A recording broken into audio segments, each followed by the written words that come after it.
Comienzo por saludar a todos los presentes en esta jornada tan particular y tan especial de recordación y de compromiso. La sesión que hoy nos convoca nos debe permitir reflexionar sobre los acontecimientos que culminaron con la Shoah. ¿Que culminaron? Es la primera pregunta que me hago. Y la segunda es, señor presidente, ¿se pudo evitar? Y voy a comenzar por aquí. Poco tiempo después de finalizada la Primera Guerra Mundial, un veterano de la misma escribía en una carta, entre otras consideraciones sobre la cuestión judía, lo siguiente: el antisemitismo, que se alimenta de razones puramente emocionales, siempre encontrará su expresión en la forma de pogroms. Pero el antisemitismo basado en la razón debe llevar al combate y a la suspensión sistemática de los privilegios de los judíos. Su objetivo final debe ser la eliminación sin compromiso de los judíos como tal. Esta carta, que hace poco se recuperó, la firmaba un tal Adolfo Hitler, pocos meses después de finalizar la Primera Guerra Mundial. El 18 de julio de 1925 se presentaba la primera edición de Mi lucha, el libro donde Hitler desarrollaba los principios fundamentales de su ideología. Entre otras consideraciones, señalaba en su tesis principal y escribía que existía una conspiración judía para lograr el predominio mundial, y señalaba su odio hacia los dos males del mundo, decía él: el comunismo y el judaísmo. En 1929, el mundo se conmovía por una crisis del sistema financiero y económico, y generaba una situación social insostenible en muchos lugares, y se empezaban a mirar desde muchos lugares también, señor presidente, alternativas. Por un lado, una crisis del sistema; por otro lado, la amenaza de la Revolución Rusa. Y muchos empezaron a mirar con simpatía la ideología que comenzaba a predominar en Alemania como una alternativa posible. Ya vimos lo del año 25. Pero ya con Hitler en el poder como canciller en el 1935, se dictan las leyes raciales de Nuremberg. Y la noche que va del 9 al 10 de noviembre de 1938, miles de hogares, negocios, sinagogas judías fueron atacadas y casi 100 ciudadanos alemanes judíos fueron asesinados. Y fueron miles quienes fueron llevados a campos de concentración que ya existían. A esos campos de concentración, señor presidente, miles de ciudadanos alemanes, opositores políticos al nazismo, socialistas, comunistas, judíos, gitanos, homosexuales, ya estaban detenidos en los mismos. Miles y miles de hombres y mujeres eran sistemáticamente reprimidos por oponerse al régimen imperante. Eran arrestados ante la indiferencia de vecinos, compañeros de trabajo, de estudio, que optaron por el miedo y miraron hacia otro lado. No juzgamos, pero no tomamos nota de las lecciones de la historia, porque algunos vivimos en este país situaciones similares en épocas muy oscuras. Cuando el miedo se instala, la indiferencia es la respuesta muchas veces de las sociedades. Mientras todo esto sucedía, señor presidente, y a espaldas de los acuerdos de Versalles, Alemania se rearmaba a ojos vistas de las potencias occidentales. Nadie se enteró, nadie se conmovió, nadie percibió el peligro. En 1939 se firma un acuerdo entre Molotov, ministro de Relaciones Exteriores de la Unión Soviética, y Ribbentrop, ministro de Relaciones Exteriores de Alemania, que permitió, entre otras cosas, el desmembramiento de Polonia. la división de Polonia entre estos dos países, ideológicamente enemigos.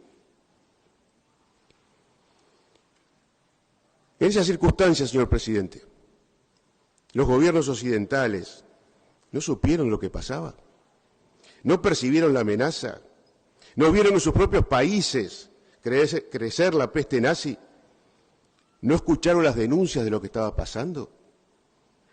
Tal vez si hubieran actuado a tiempo, hoy no estaríamos reunidos aquí por este motivo. No sé cómo denominar lo que sucedió. Indiferencia, ignorancia, cobardía o complicidad. Cuando hoy en el mundo avanza la extrema derecha, el neonazismo, el antisemitismo, ¿otra vez miraremos hacia el costado? Hablemos del negacionismo. El avance de la nueva derecha ha fortalecido las teorías que intentan negar la Shoah. Es parte de su discurso ideológico, no siempre en forma explícita, pero siempre está. Parece inconcebible que tales intentos tengan respaldos, pero la historia nos muestra que es posible sobre el fanatismo y la ignorancia construir relatos que nieguen la evidencia.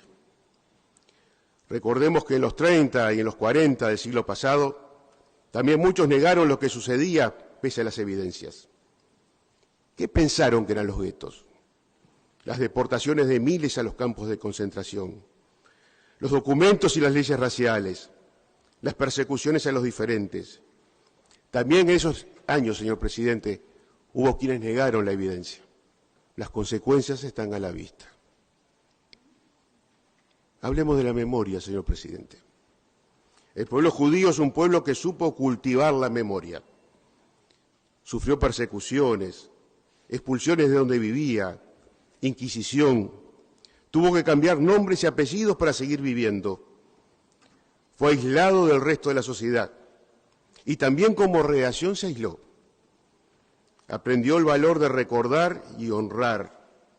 Transmitió la enseñanza de no olvidar y el bien de la memoria de generación en generación para poder seguir siendo.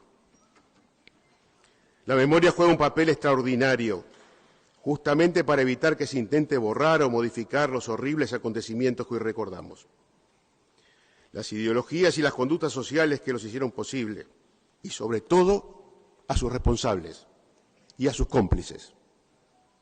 Las nuevas generaciones deben tener la información necesaria para que no se borre de la conciencia mundial lo acontecido. Y sobre todo que tengan los fundamentos necesarios para no permitir que vuelvan a repetirse esas desgracias.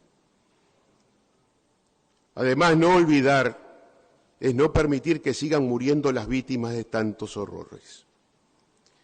Si solo mencionamos cifras, por espantosas que sean, no creo que alcance para conmover y explicar. Las víctimas del Holocausto no eran solo un número. ¿Han hecho el ejercicio de mirar sus fotos? Verlos a los ojos, imaginar sus vidas. Eran hombres y mujeres, jóvenes, adultos y ancianos, niños, señor presidente, miles y miles de ellos asesinados. Tenían nombres y apellidos, familia, historias personales, oficios y futuros que no pudieron ser. No nos permitamos el pecado de olvidarlos, ni a ellos ni en los otros millones de asesinados por la bestia fascista. Hablé de niños. Hace unos años, en una instancia como esta, tuve el honor también de participar en la misma. Poco tiempo antes había estado en Israel y había visitado el Museo del Holocausto. Es una experiencia humana imborrable. Se siente físicamente el dolor. Pero si algo me impresionó y me marcó para el resto de mi vida, fue el espacio que está destinado a recordar a los niños, a los adolescentes asesinados por los nazis. Es impactante el lugar, es impactante la forma como estamos desarrollados, pero nos permite verlos a los ojos. nos permite ver sus rostros, nos permite imaginar sus vidas que no pudieron ser. Y el mundo no aprendió. Después de 1945 siguieron muriendo niños. Hoy están muriendo niños. Víctimas inocentes de conflictos que no tuvieron nada que ver en ellos. Pero sigue sucediendo y habla muy mal de nosotros los seres humanos.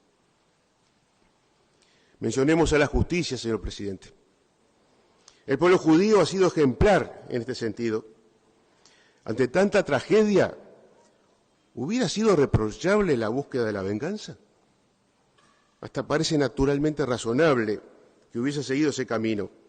Ante tanto dolor, tanta barbarie, sin embargo, ejemplarmente siguieron el camino de la justicia.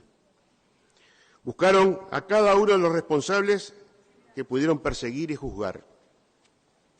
No importó dónde estuviera o qué edad tuviera.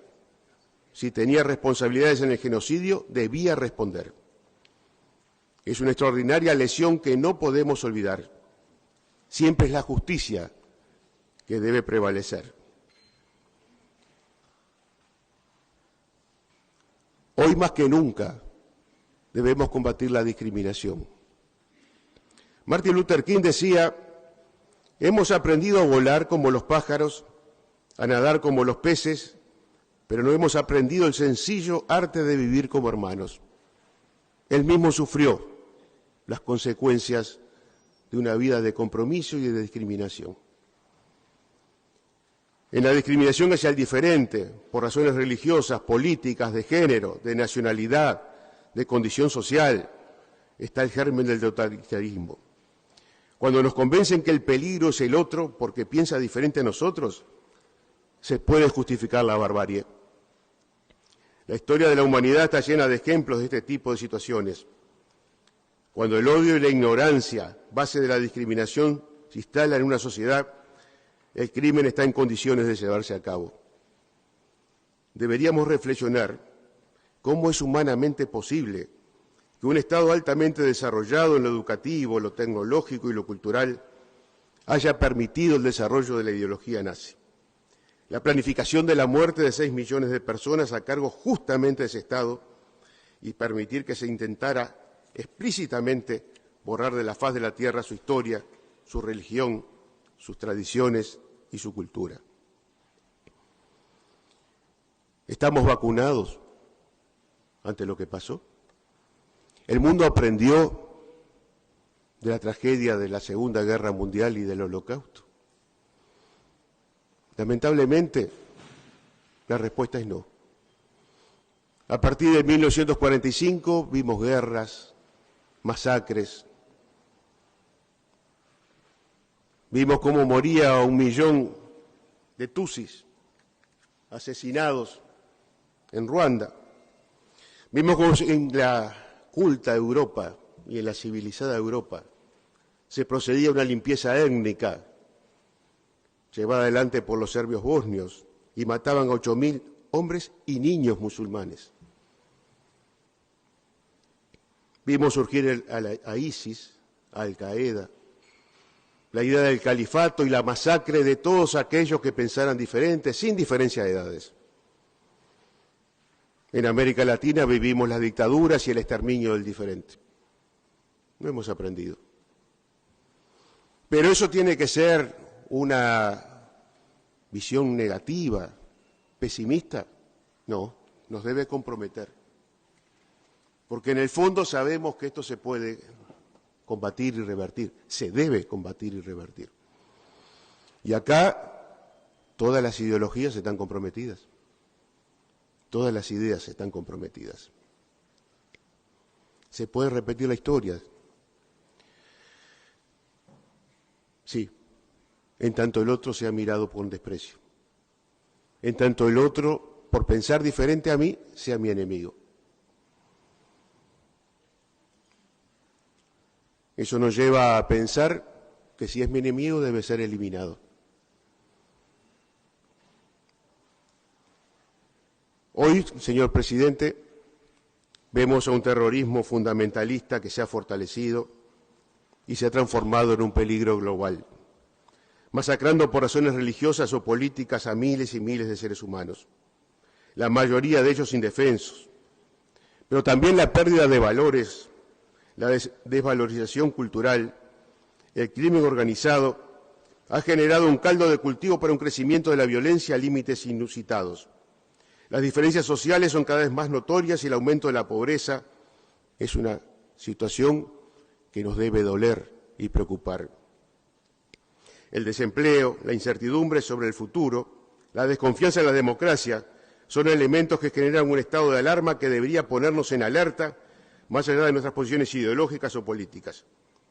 El crecimiento del antisemitismo en estas condiciones es otro aspecto que no podemos ignorar y que debemos buscar los caminos para contrarrestar decididamente tal situación. Luego del ataque terrorista de Hamás el 7 de octubre, el mundo ha visto crecer una ola de antisemitismo. La crítica al gobierno israelí no puede justificar de ninguna manera el ataque a los judíos en Israel y en el mundo. Rechazamos y repudiamos cualquier tipo de discriminación racial, cultural, religiosa o política, provengan de donde provengan, porque conocemos las consecuencias. También rechazamos el oportunismo político o el fanatismo que impide una discusión razonable y democrática sobre la crisis que se está viviendo. Y, por supuesto, señor presidente, rechazamos y repudiamos el terrorismo de Hamás, que es tan criminal con el pueblo israelí como con su propio pueblo. La instancia de hoy, señor presidente, no puede ser solamente una sesión establecida que año a año en esta fecha realizamos para recordar un terrible acontecimiento histórico. Debemos comprometernos. Y finalizo diciendo que a tantos años de la Shoah, decimos con Ana Vinokur, sobreviviente de la misma, ¿cómo es posible que la civilización humana llegue hasta este punto? Y tú, mundo, ¿no dices nada? Debes estar bajo un profundo sueño. ¿Cómo puedes quedarte dormido cuando hay hechos que te sacuden? Despierta, te lo suplico. No sea que cuando despiertes llegues demasiado tarde. El día de la justicia no permite retrasos a causa de un simple sueño. Solamente tengo una gran duda, si seremos nosotros los que te veremos despertar. Señor presidente, hoy aquí le decimos a Ana y a los 6 millones de asesinados en la Shoah, estamos despiertos, estamos alertas, no permitiremos que la historia se repita. Estamos alertas y comprometidos en ese sentido. Gracias, señor presidente.